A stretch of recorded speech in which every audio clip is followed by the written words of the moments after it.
At first glance, my life with Mark seemed like a page ripped straight out of a glossy magazine.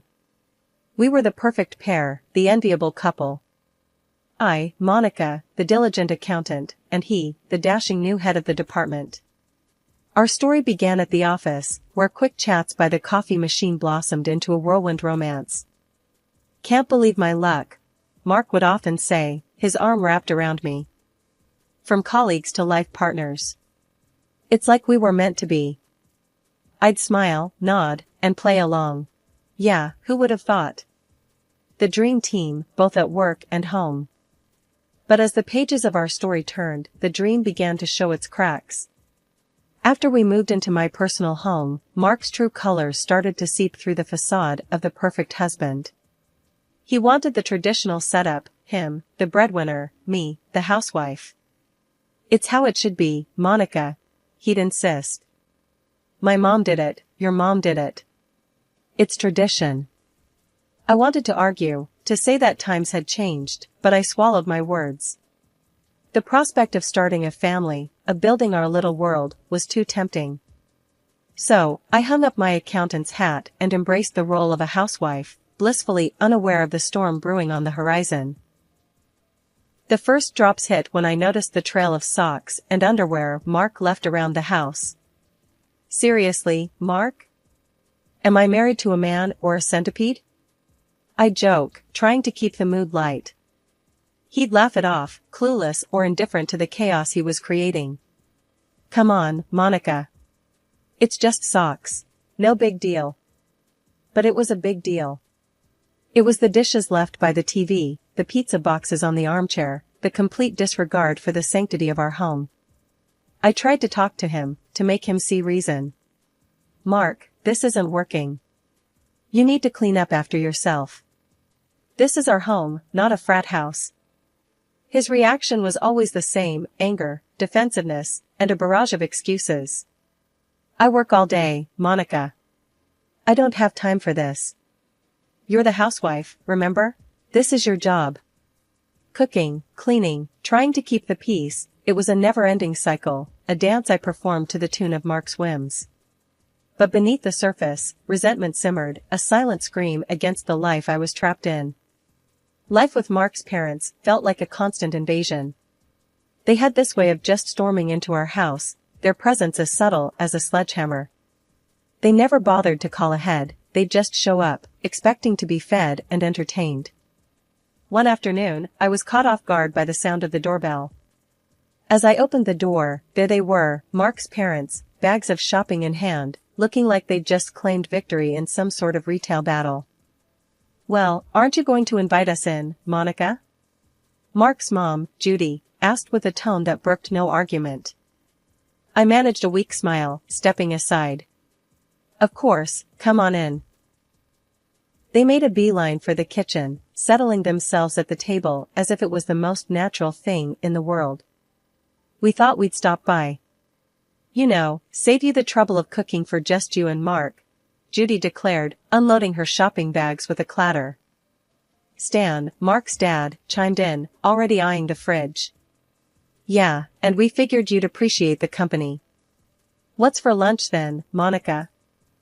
I felt a pang of irritation. My home, my sanctuary, had turned into a pit stop for their convenience. "I was just about to make some sandwiches," I said, trying to hide my frustration. Sandwiches turned into a full-blown meal as I found myself chopping, stirring, and frying, trying to meet their unspoken expectations. Mark wasn't any help. He'd just slump on the couch, his eyes glued to the TV, completely oblivious to the circus in the kitchen. Later, after they'd left, I tried to talk to Mark about it.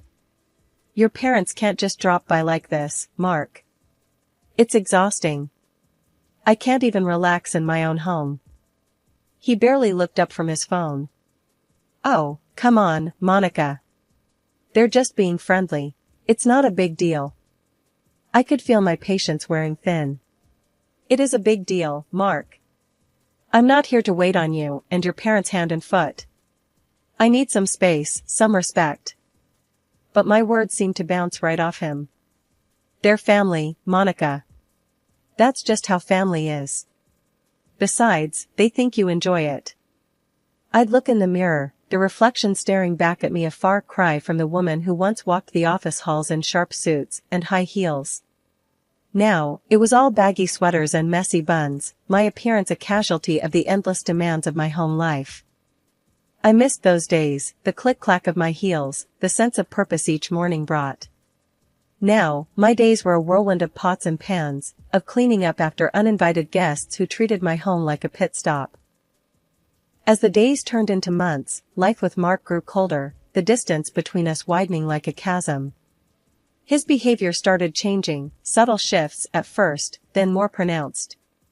A new haircut that made him look years younger, suits that screamed of trying too hard, and a scent that wasn't his usual.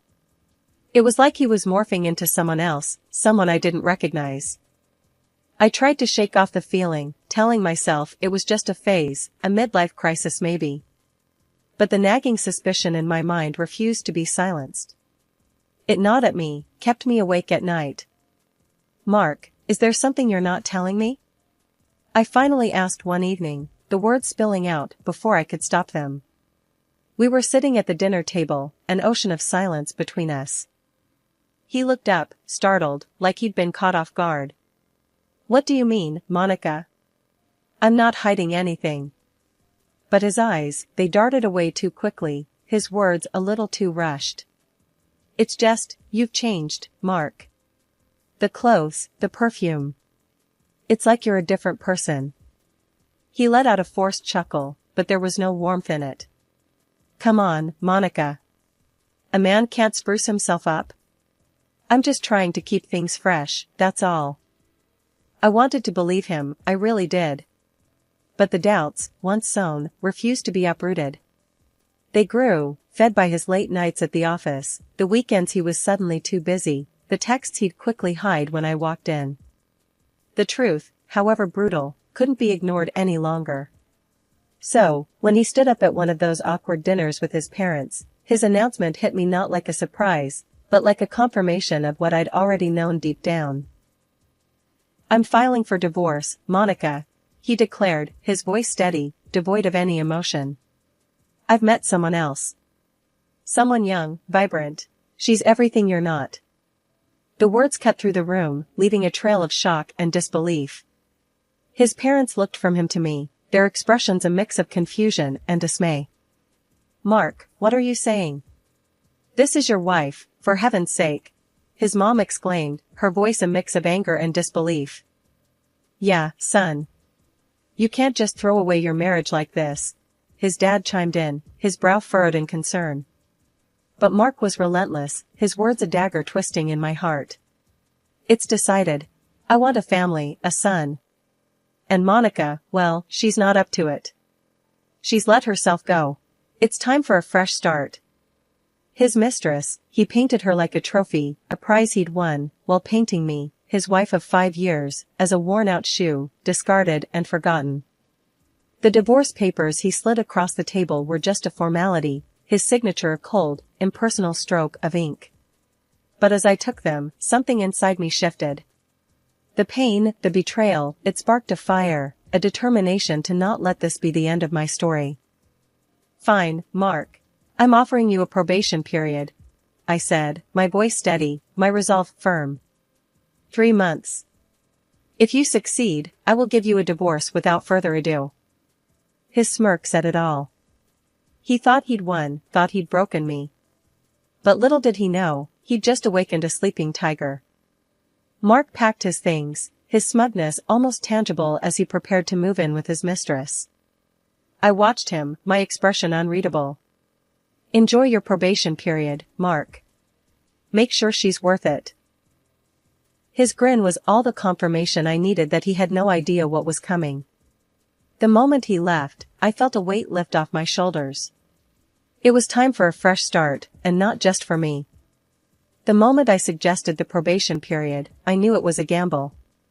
My friend, Lisa, thought I'd completely lost it. We sat in my kitchen, the room still echoing with the remnants of Mark's departure.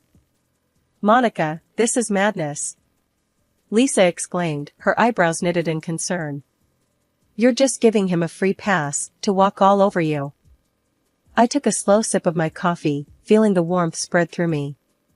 No, Lisa. This isn't surrender. It's strategy.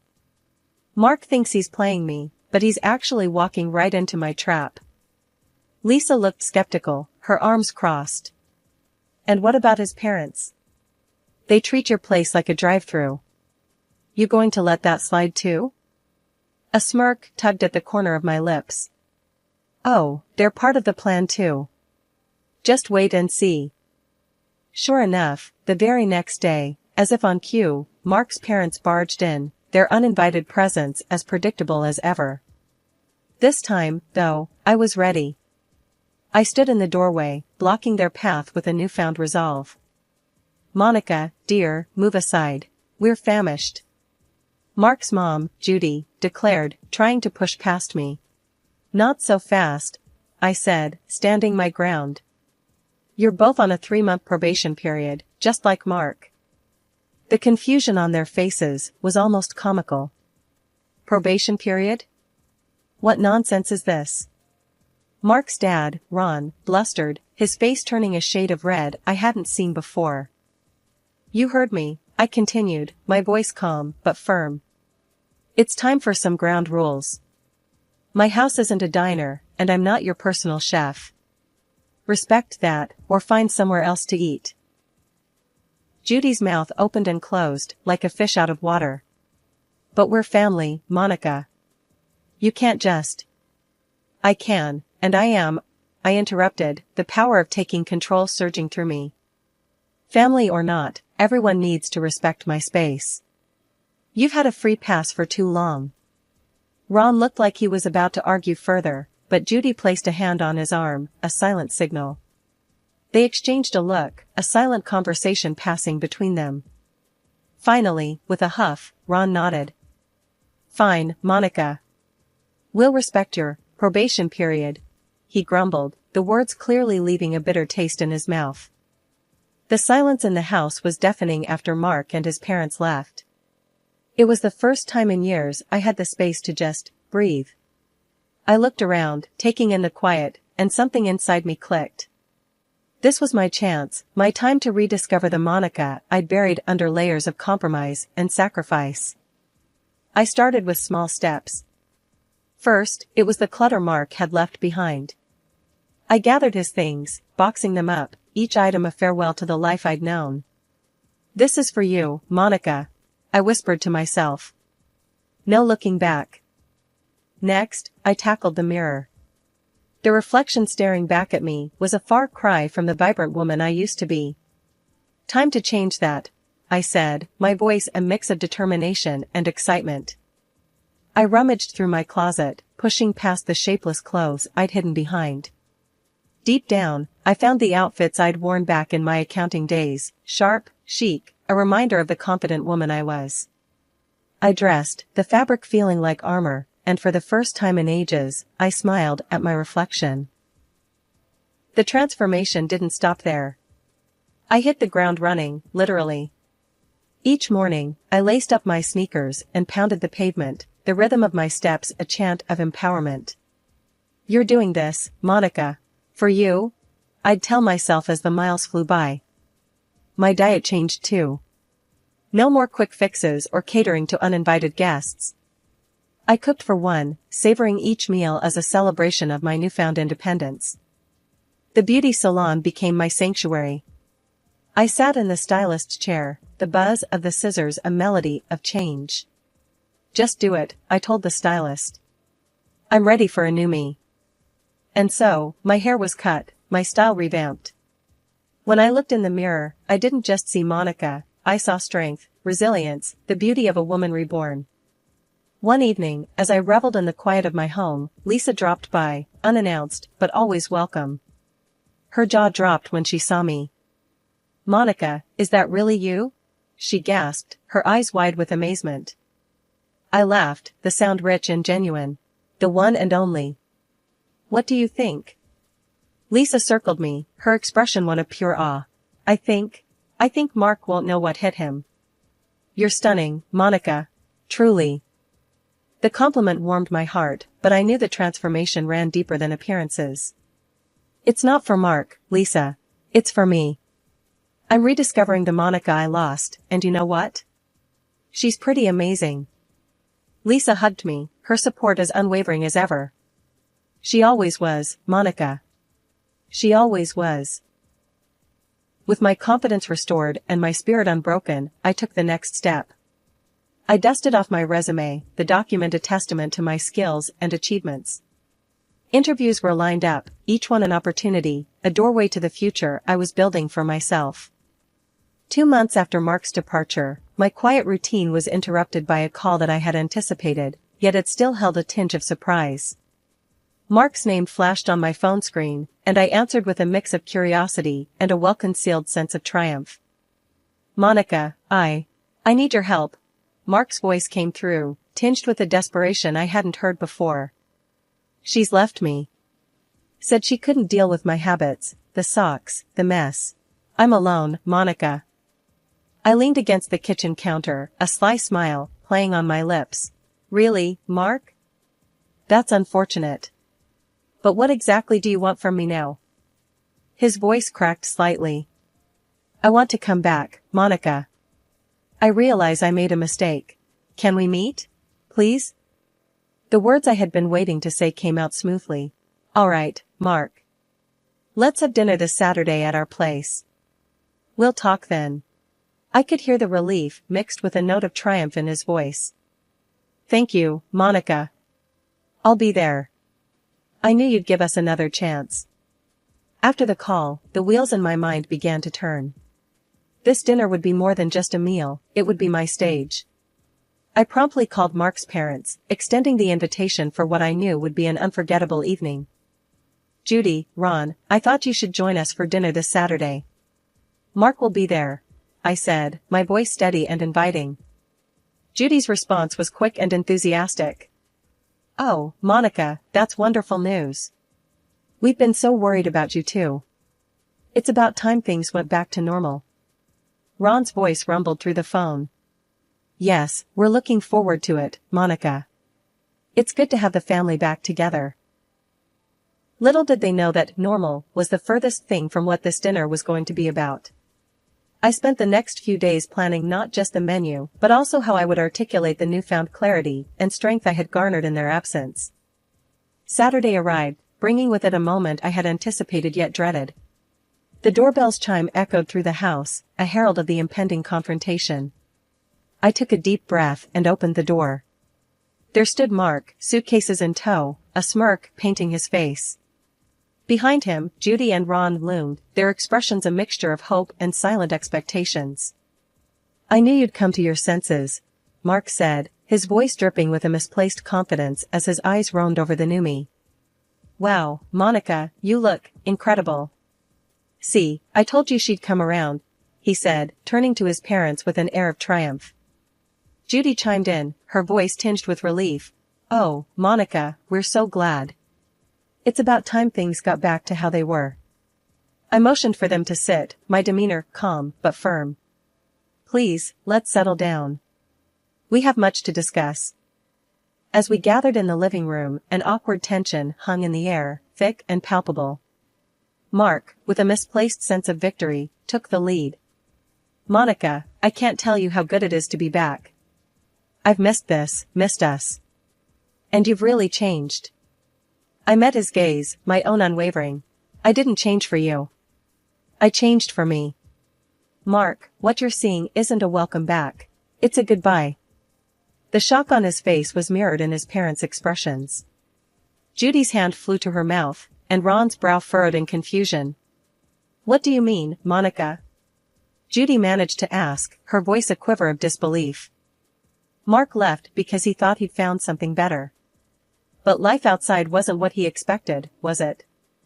I said, turning my attention back to Mark, who seemed to shrink under the weight of my words. It's not like that, Monica. I realized I made a mistake. That woman, she was nothing compared to you. She left because she couldn't handle, well, the things you always took care of. Mark stuttered, his bravado fading with each word. You mean your mess, your irresponsibility. I corrected him sharply. And now you think you can just waltz back in here, back into my life? Judy interjected, her voice laced with desperation. But Monica, he's realized his mistake. Can't you give him another chance? No, Judy. A mistake is forgetting to pay a bill, not destroying a marriage. And Ron, you both need to understand that my home is not your convenience. I continued, addressing each of them, making sure my stance was clear. Ron, who had been silent, finally spoke, his voice a low rumble. But we're family, Monica. Family sticks together. That's just it, Ron. Family respects each other. Mark disrespected our marriage, and you both disrespected my home. That's not family, that's taking advantage. Mark, now fully deflated, made one last plea. Monica, please, I have nowhere else to go. I'll change, I swear. I stood up, my resolve as solid as ever. It's too late for promises, Mark. We're done. And as for having nowhere to go, that was your choice when you left. I've moved on. You gave me these divorce papers, I said, holding them up. And I signed them. We'd been officially divorced for 2 months. The room went silent, the shock palpable in the air. Mark's parents looked from him to me, disbelief written all over their faces. You're divorced? Judy finally managed to say, her voice barely a whisper. I nodded. Yes, and now, I'd like Mark to collect his things and leave my house.